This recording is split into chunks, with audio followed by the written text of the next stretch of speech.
Você sempre foi um ator ou você está como ator? Ou você está se reinventando agora nesse novo processo, nessa sua nova troca de pele como ator?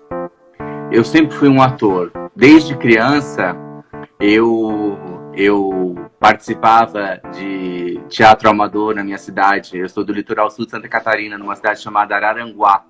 Eu me lembro que eu ganhava os discos de vinil que tinha Chapeuzinho Vermelho, A Bela Adormecida. Então eu era o dono do disco. Então naquela época eu já fazia o mini teste do sofá. Já gostava de meninos e meninas. Eu era o diretor e eu escolhia quem ia ser o príncipe, quem ia ser a princesa, quem ia ser... Eu já organizava tudo. Eu me lembro uma vez que eu estava tão colocado assim, imagina, com 5 anos, 6 anos, no prézinho, a professora meio que me deu um xingão. E eu quebrei o disco no meio e falei, então não vai ter peça nenhuma. Olha...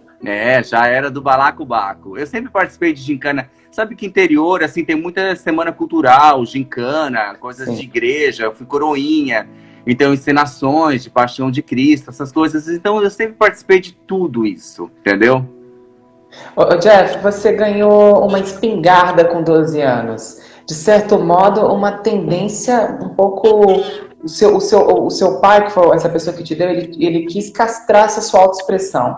Sua mãe foi fundamental nesse resgate dessa manifestação artística, dessa autoexpressão, dessa naturalidade que você tinha. O que mais você tem dela? Porque o refinamento é notório, né, que veio dela. Assim, ó, o que acontece? A minha mãe, professora de espanhol, é formada em teologia, né? E sempre participou da igreja, ministra da Eucaristia. Ela é uma pessoa muito... Ela é uma pessoa muito de fé, muito ligada à igreja. O meu pai é católico, também é católico, mas ele é uma pessoa assim, fazendeiro, comerciante. Meu pai já é falecido. Então a gente tinha fazenda.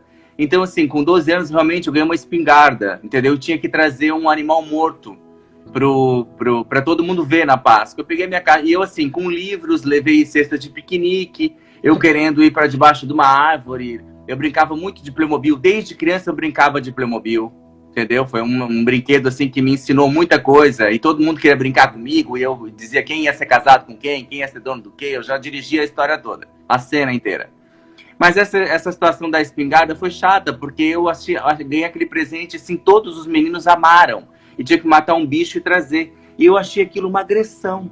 Para mim, eu ter que matar um ser vivo e trazer. Aí eu não tinha outra saída, a não ser subornar o filho do caseiro. E eu dei a minha caixa de bombom e ele trouxe um pássaro morto e eu apresentei o pássaro assim. Todos os homens, todo mundo riu de chacota de mim, porque eu já era uma criança viada, entendeu? Talvez não a mais afeminada de todas, porque eu sempre surfei, eu sempre fiz karatê, fiz futebol, eu fui obrigada a fazer... Você é um garotão, ô Jeff, desde o dia que eu te conheci no Rio de Janeiro, que a gente se conheceu através dos aplicativos da vida, você é um garotão, você é uma coisa aí, que nem eu falei, você é um broto, você tem 41 anos, mas parece que tem 28, parece que tem a minha idade. Na verdade, assim, eu tenho 41 anos, tá? Realmente não parece que eu tenho 41 anos, tá? Isso eu sei, todo mundo fala. Mas o que acontece, Bruno, sabe? Eu acho assim, ó, eu trabalhei desde criança. A minha família, a minha história, ela é marcada por algumas tragédias, assim. Eu tinha 14 anos quando meu irmão mais velho morreu de acidente de carro. E aí, assim, nós somos 3 irmãos. Aí o meu pai se separou da minha mãe, não nos deu nada. Eu, assim, sempre tive motorista, sempre tive babá. Então a gente caiu um nível de vida, assim, tipo, drasticamente. E aí, assim, meu irmão morreu e o meu pai não quis mais saber da gente e não queria dar pensão, então foi uma briga judicial entre os meus pais e tal. Foi uma coisa um pouco, assim, chata, né? Mas então, calma aí, Jeff, você é um cara que eu entendi. Você é um cara que teve todo esse criado a pão de ló, depois teve esse choque de realidade. Foi. Aí a única saída era o estudo. Você trabalha desde 6 meses de idade, você é modelo desde 6 meses de idade, você é cabide desde 6 meses de idade. Eu queria entender uma coisa. Esse negócio, você também, que nem eu falei ontem pro Eduardo Semerjan, ele é um leiteiro, e você também é um cara muito trabalhador, sua vida é muito marcada, você foi para várias vertentes.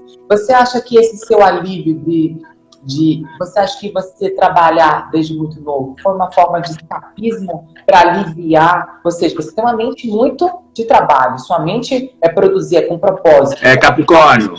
Capricórnio, exatamente. Você é capricorniano, você não se dá a mediocridade de coisas. Ela entende? Então eu queria saber, você foi um certo tipo de alívio que você tinha quando você já trabalhava desde muito novo para fugir dessa realidade que você tinha de choque, de perder seu irmão, separação dos seus pais, independente se seu pai não era afiado com você, mas era seu pai, né? De ter que ir à caçada, no final de semana, pegar a caminhonete, encher de espingarda e de munição e cachorro não é cachorro de estimação como eu tenho hoje. Eu não podia ter cachorro em casa, meu pai tinha cachorro de caça. Então, assim, era uma criação muito diferente da minha mãe e do meu irmão. Tipo assim, ao invés de eu fazer atividades artísticas, eu tinha que fazer atividades totalmente masculinas, né? Tipo, masculinas, não existe isso, né? Mas, enfim, eu tinha que fazer karatê, eu nunca passei da faixa amarela. Eu tinha que fazer futebol, eu sempre era o gandula, buscava bola. Mas aí, em compensação, você tinha uma mãe que te estimulava para trabalhar. E, naturalmente, isso foi um certo refúgio. Daí a minha mãe deixava eu desfilar, fazer foto desde criança. Meus irmãos iam por obrigação, porque eram bonitos, eu ia porque eu adorava. E aí, na hora do desfile, eu abri o desfile. Eu era sempre o fashionista, eu escolhia os looks, entendeu? Eu ajudava os produtores e tal. Então, assim, eu sempre fiz teatro desde criança no colégio onde eu estudava, entendeu? Até os 16 anos. E aí depois, assim, como os meus pais se separaram, a minha mãe falou, você tem que fazer uma faculdade que seja uma coisa que vai abrir uma porta para você, tem que fazer direito. Eu fiz faculdade de direito, tirei primeiro lugar no vestibular, em Santa Catarina, na Unisul. Ganhei um ano da faculdade de graça, nesse ano eu me descobri gay, até então eu não tinha tido nenhuma relação homossexual. E me apaixonei por um colega e contei para minha mãe, ela não quis saber. Então, assim, eu resolvi ir embora da minha cidade para estudar fora e achei que eu deveria esquecer aquela paixão. E fui morar em Porto Alegre. Aí voltei a trabalhar como modelo na Elite, entendeu?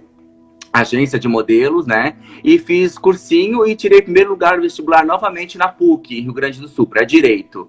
Só que daí eu tive uma última namorada e ela disse, Jeff, você é gay e você não sabe que é gay. Os meus amigos todos dizem que você é gay. É só uma questão de te empurrar.